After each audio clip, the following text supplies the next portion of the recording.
Good afternoon, dear students.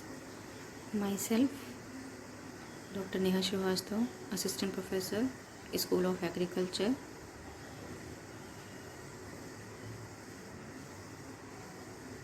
Today video lecture is on the topic concept of self-pollinated crop, that is part 2, because in earlier lecture I have already told you about the concept of self-pollinated crop. This is a part of unit 2nd. Okay, let's start. Today we will discuss on the geitonogamy, advantages and disadvantages of self-pollinated crop, then learning outcomes and differences. In earlier lecture, which was related to self-pollinated crop, in that I have told you about this pollination, that what is pollination, the types of pollination. So I am continuing from there, that the types of pollination. It's of two types, self and cross. And in self, it's of also two types. It's divided into two types, that is autogamy and geitonogamy. Autogamy, auto means self, gamy means marriage. In earlier lecture I have told you that when a marriage happens in the same flower. So autogamy, when the male and female part of the flower is present in the same flower. It's not in different plant or in the same plant. Means in one flower both male and female part is present. Example, I have told you that there was rice and some other example were also there. Wheat, all these were the autogamy. Yes. After that we have discussed about the mechanism of self-pollination, that what are the mechanisms which promote that yes, this plant this flower will be self-pollinated, or we can say that is self-pollinated crop. So we have studied different mechanisms: clistogamous flower, chesmocamus flower, position of anther. All these were the, and 2-3 more were there. How this flower promote that this crop will be the self-pollinated. Okay, all this we have discussed earlier. Now we will discuss today the second part of the self-pollination, that is geitonogamy. Means in some crops having flower means male flower and female flower in the same plant but at different position. So that is called geitonogamy. And the next type is cross-pollination. Pollination type is cross-pollination. So we will discuss in next lecture. But today we will discuss about the geitonogamy, and I will show you one plant which shows geitonogamy flower, geitogamous flower, and after that we will discuss on the advantages and disadvantages of self-pollinated crop. Then the self-pollination will be complete today. After that, in next lecture we will discuss on the cross-pollination. Okay, let's go then. Geitonogamy. It's written that it's a type of pollination in which pollen grains of one flower are transferred to the stigma of another flower belonging to either the same plant or genetically similar plant. Means it's saying that, okay, first we will know that what is the meaning of geitonogamy. It's written that geiton is a Greek word which means neighbor, and gamy means, we all know that it means marry. So when a marriage happens between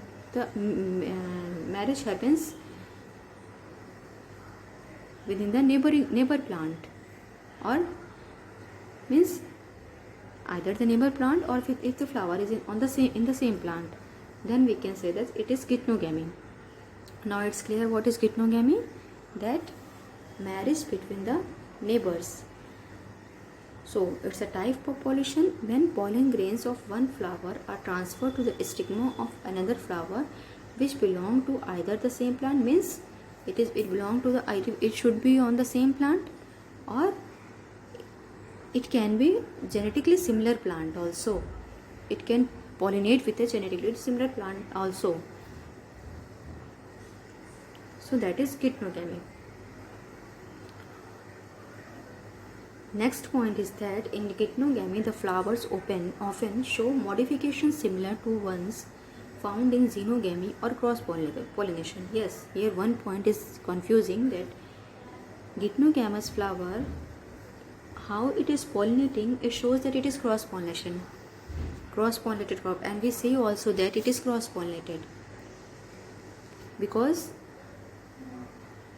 it shows, means the it show that functionally we can say that it is, means by the phenotypically when we will see, then we can say that it is cross pollinated because plant are different position and it can pollinate to other plant also. So it is definitely cross pollination, but not geitonogamy is functionally a cross pollination. It's a function, the function how it is pollinating, on that basis we can say that it is a cross pollinated, but the method is genetically it is self pollinated. The major example of geitonogamy is corn or maize. It is a main example or most common example of geitonogamy flower. Okay, now I think you all are clear that geitonogamy is functionally we can say that it is cross pollinated, but genetically it is self pollinated only, because the flower is present on the same plant but only position is changed, and it is also pollinating to the other genetically similar plant. So then we can say it is self pollinated. See, this is a maize plant. I think you all have seen maize plant very clearly. If you have visited to field in earlier semester, then you all have seen this plant. In this picture, every part of the plant is clear. The upper part is male inflorescences. The male inflorescences of maize is called tassel. Okay. What is the male inflorescences of maize plant is? That is tassel.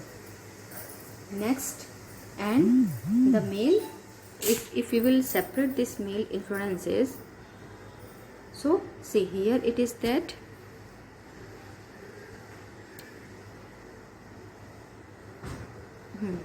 this one is spikelet and this is spike.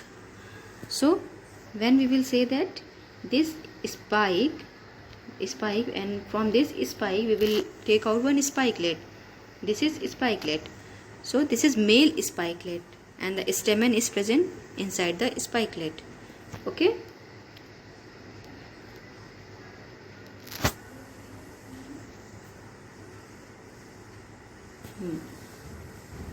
So this is a male part which is called tassel.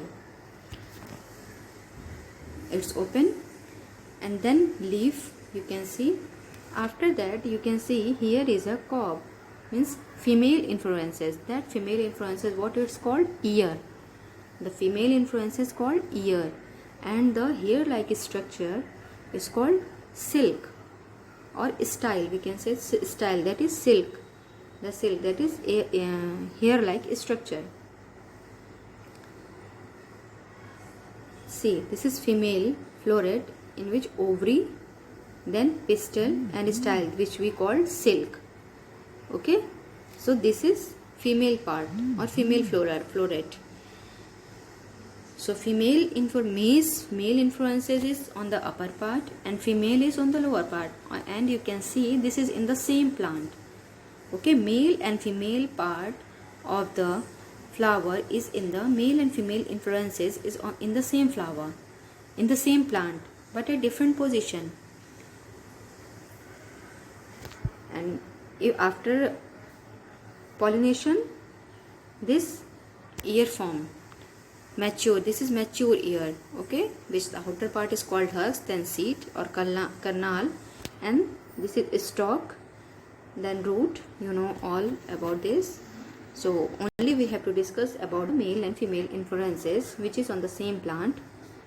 Okay, if in the field, just imagine in the field, if definitely beside this many plant which should be there of the same means genotype is same, but plant of the same genotype many plants are there. And when tassel means in the morning when anther will burst, then pollen will go on the with the help of air or because of wind, it will transfer on another plant also which is beside this.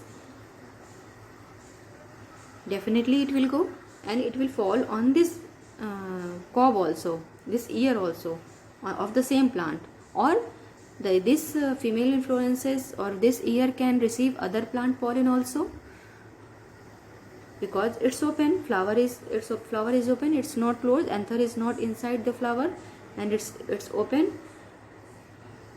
So when anther will burst, then definitely it will, the same plant anther will also fall, and there is chances to that another plant anther can also fall on this. That's why it says that generally everyone says that it's a cross pollinated crop.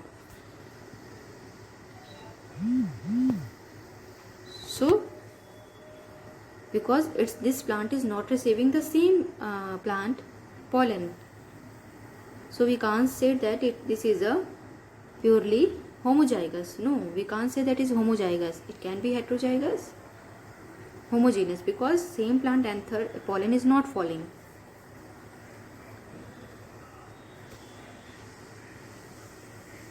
So this is a maize plant. Within 1 week I will show you the emasculation and pollination technique of the maize plant and the other crop also. Then I think you will be very clear that how this is falling. So this is the example of Gignogamus flower. Okay. Next we will discuss on the advantages and disadvantages of self-pollinated crop. Advantages of self-pollination. Now self-pollination types is over.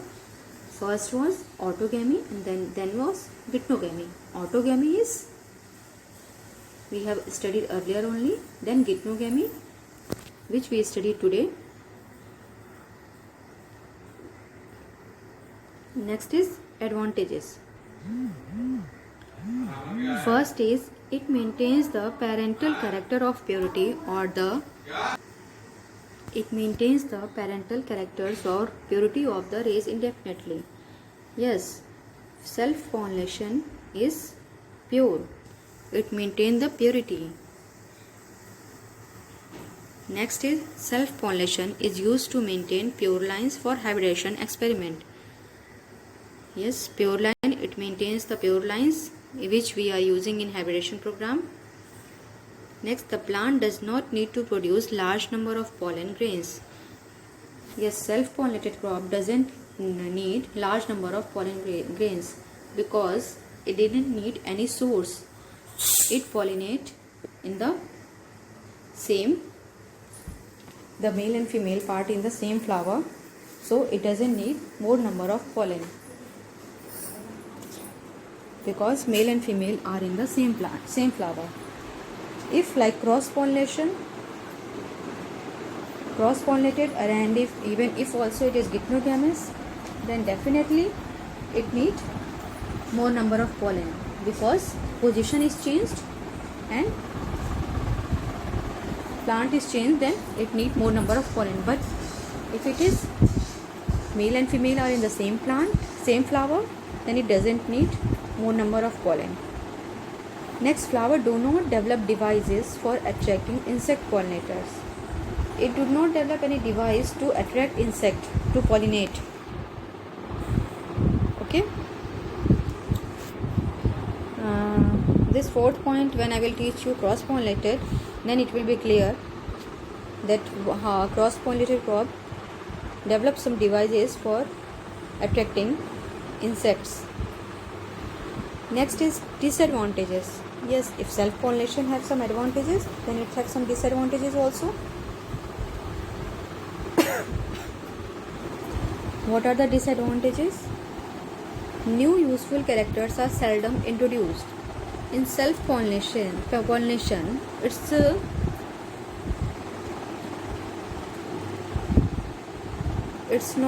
using means we can't use new research or new useful characters. If we want to transfer any character, then we have to go for cross pollination, or we have to use hybridization technique. So new useful characters are seldom introduced. Vigor and vitality of the race decreases with prolonged self-pollination. The vigor and vitality of the flower is decreased, plant is decreased with prolonged self-pollination. Continuously, if it will go for self-pollination, then vigor will be decreased. Next is immunity to disease decreases. And next is the immunity, which is the immune system of the plant is decreases due to continuous self-pollination. Adaptability to change environment are reduced. It will not able to adapt in every environment, and its environment adaptability will be reduced. These are the some disadvantages of self-pollinated crop. So the learning outcomes, what you have learned from this today is that what is Gitnogamus, and through the example of one maize plant, you come to know that how in the same plant, if the flower if the male influences and female influences is in the same plant, then how it goes for self-pollination and cross-pollination. We can say that it is genetically self-pollinated, but functionally it is cross-pollinated.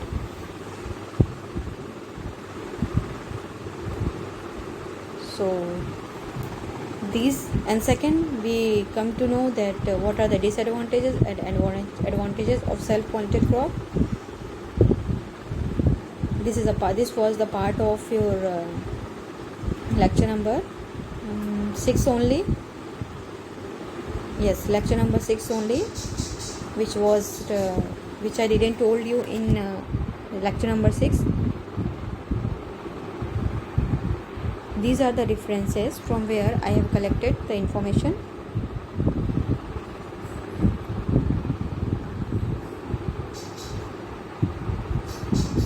Thank you student very much. And if you have any doubt, you can clear from me that what you have confusion.